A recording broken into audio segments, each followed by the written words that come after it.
Vamos a cometer una segunda transgresión, porque habíamos dicho que en este programa, particularmente en este segmento, no íbamos a trabajar con las efemérides.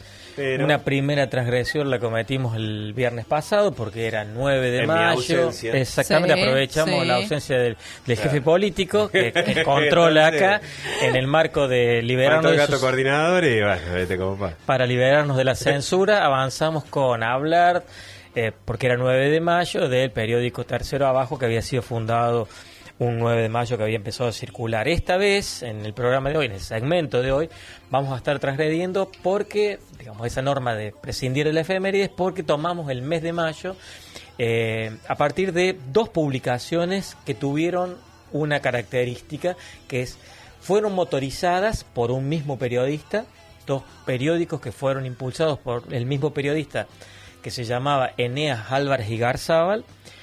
Dos periódicos que nacen en el mes de mayo, que son puestos en circulación en el mes de mayo, uno en 1941 y otro en 1942. Tienen en común también ambas publicaciones que tenían el propósito explícito y deliberado de confrontar al intendente Salomón Deiber. ¿Sí? Publicaciones que se reconocieron explícitamente como de carácter opositor. Vamos a hablar de la primera, que llevó por nombre El Gallo, cuyo primer ejemplar, primer número, tenemos una imagen que después vamos a estar publicando.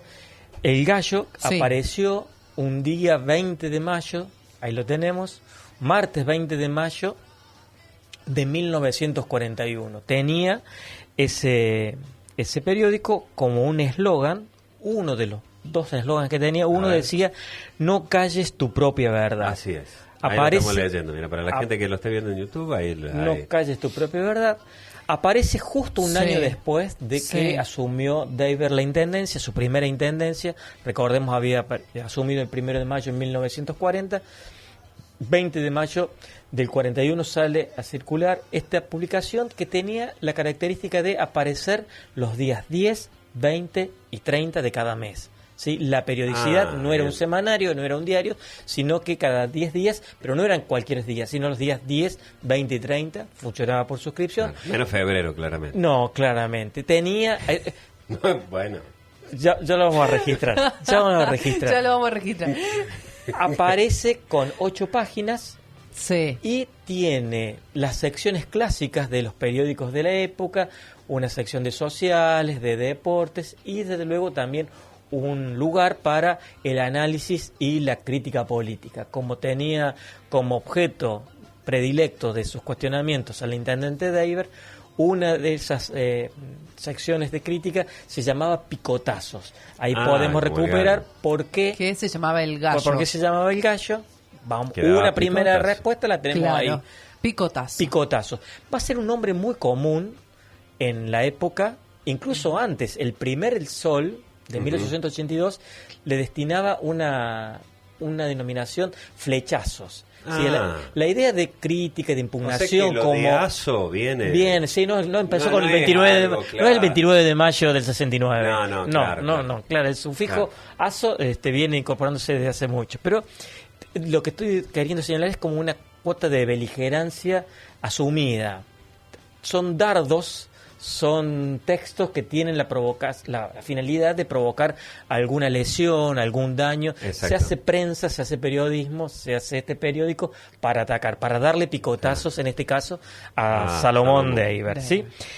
Una otra sección también que aparece en el periódico El Gallo, destinada a la crítica política, se llama Pasquino y Marforio.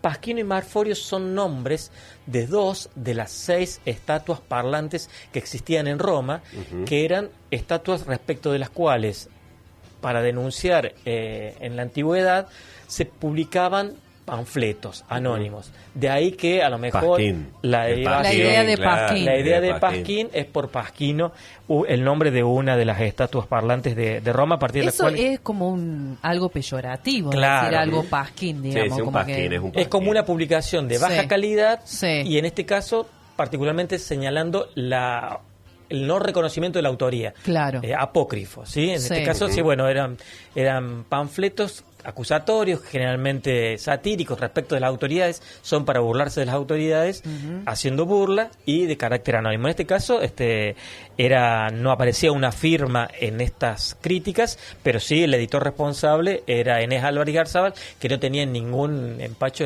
en ocultar su voluntad de distanciarse respecto de Salomón Deiber y de su intendencia.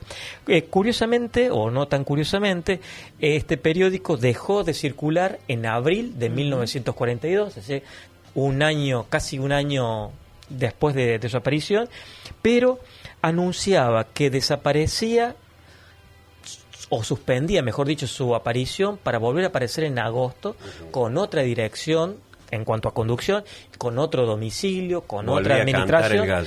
Claro, y ahí se entra, digamos, se pone otro significado, me parece, a un segundo lema que tenía el gallo. El segundo lema era: el canto del gallo es preanuncio del sol. Ahí le está dando un picotazo al diario El Sol. Aparece el sol. Claro. Enes Álvarez Garzábal pone en circulación otro periódico al que denomina El Sol, segunda etapa, que va a tener la misma destinación de confrontación respecto de Salomón Deiber. Aparece el 15 de mayo de 1942 este periódico que se llama El Sol, y que lo hace, ahí tenemos el primer ejemplar, el primer número del 15 de mayo, un dato. Enciende tu fanal. Sí, ese era el lema, enciende tu fanal. Fanal era una especie de lámpara o farol o linterna de grandes dimensiones que se usaba particularmente en las embarcaciones. Qué manera de enriquecer el lenguaje para los oyentes. Nos estamos dando como pero mucho, además es una metáfora, porque es como enciende tu fanal y el sol y todo lo que venimos viendo es como que hay todo la verdad con la se ilumina, ¿no? Es como que a través de estos periódicos se revela, es como que hay una verdad revelada a través de la luz. Pero una segunda interpretación para todas estas denominaciones del sol. En Villa María, durante 3 siglos que tenemos periodismo, en cada uno de los siglos apareció una publicación que se llamó El Sol.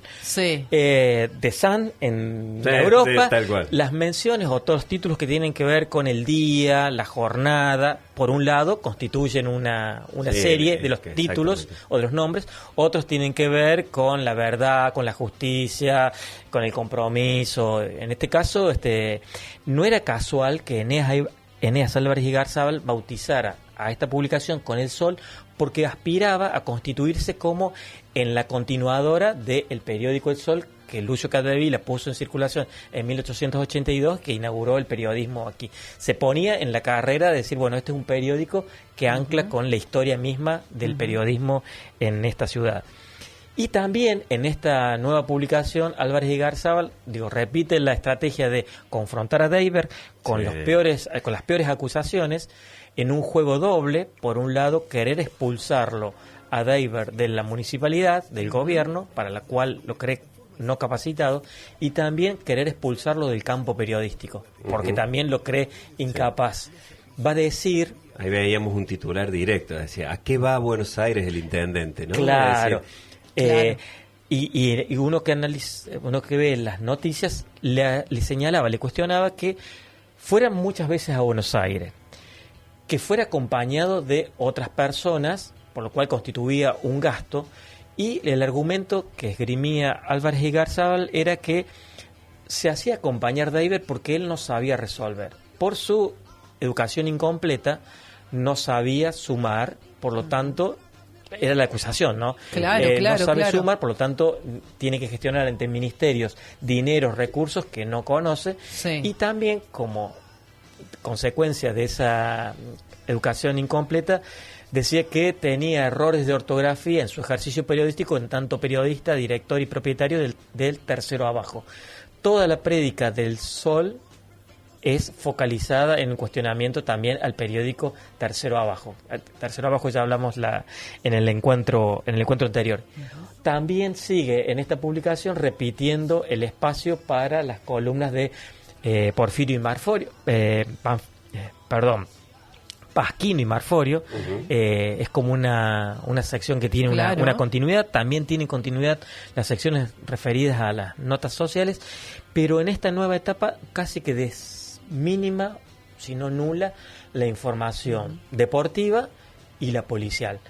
En ese primer ejemplar que veíamos del Sol, 9 noticias, mejor dicho, 9 textos son cuestionamientos por distintas razones a Deiber, a los seguidores de Deiber, a los votantes de Deiber, a los colaboradores de Deiber. Es decir, buena cantidad de espacio de esas 8 páginas estaba destinada como monotema a Salomón Deiber. Sin embargo, tenemos una fotografía de las 2 personas, de Deiber y de Eneas Álvarez y Garzábal, compartiendo un momento.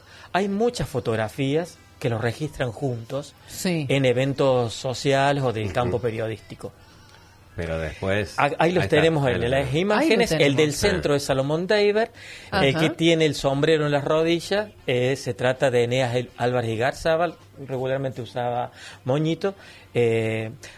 Son frecuentes las fotografías que muestran, que representan a los integrantes del campo periodístico en la década del 30, del 40 y del 50, y en otras ocasiones compartiendo reuniones de camaradería. Esta es una fotografía gentileza del archivo fotográfico de Ligri Suárez, que a través de las redes sociales siempre está publicando y permite que se compartan y que se difundan estas fotografías que testimonian de alguna manera. Que testimonian que hay una especie de camaradería y que los cuestionamientos y las diferencias están en el ámbito de la prensa escrita en las hojas, pero después en la vida social esto parece como suspendido o por lo menos postergado para la foto. Claro, excelente. Eso es lo que quería decir solamente respecto de 2 publicaciones por un mismo periodista y que tenían esa voluntad de ser críticos del intendente Deiber y del periodista Deiber.